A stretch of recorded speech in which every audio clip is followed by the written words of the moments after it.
বলিউডে অভিষেকের আগেই বিশ্ব সুন্দরীর খেতাব পেয়েছিলেন ঐশ্বরিয়া রায় বচ্চন। সেই সময় নাকি একেবারেই অন্যরকম ছিলেন ঐশ্বরিয়া। বিশ্ব সুন্দরী খেতাব জেতার পরেই বদলে যান তিনি।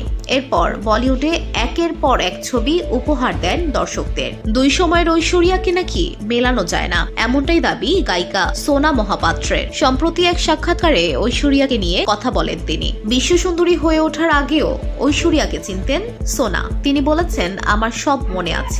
মুম্বাইতে তখন আমি পরীক্ষা দিতে এসেছিলাম। ঐশ্বরিয়া আমার চেয়ে বয়সে বড় ছিল। কি অপূর্ব দেখতে ছিল, কথাও বলতো খুব ভালো। আর সবচেয়ে বড় ব্যাপার, ও খুবই বুদ্ধিমতী ও সপ্রতিভ ছিল। কিন্তু বেশ কয়েক বছর পরে এক সাক্ষাৎকারে ঐশ্বরিয়ার কথা শুনে অবাক হন সোনা। কোনোভাবেই মেলাতে পারছিলেন না। তিনি বলেন, আমার দেখা ঐশ্বরিয়া রায় তো ইনি নন। এত কূটনৈতিকতা ওর মধ্যে তো ছিল না, এত রেখে ঢেকে কথা বলতো না। তারপর ভাবলাম সময়ের সঙ্গে হয়তো পরিবর্তন এসেছে, কিন্তু ও সত্যি খুব বুদ্ধিমতী ছিল। এই জগৎ হয়তো অতটা বুদ্ধিমত্তা গ্রহণ করতে সক্ষম নয়, তাই নিজেকে পরিশীলিত করেছে ও। তাই এখন আগের থেকে মিতভাষী। আমি ভুলও হতে পারি। ঐশ্বরিয়া স্থাপত্যবিদ্যা নিয়ে পড়াশোনা করতে চেয়েছিলেন, কিন্তু পরে সিদ্ধান্ত পাল্টে ফেলেন। শুরু করেন মডেলিং। 1994 সালে তিনি বিশ্ব সুন্দরীর খেতাব জিতেছিলেন। তারপরেই মণি রত্নমের তামিল ছবিতে অভিনয় অভিষেক। তারপরে আর পিছনে ফিরে তাকাননি তিনি।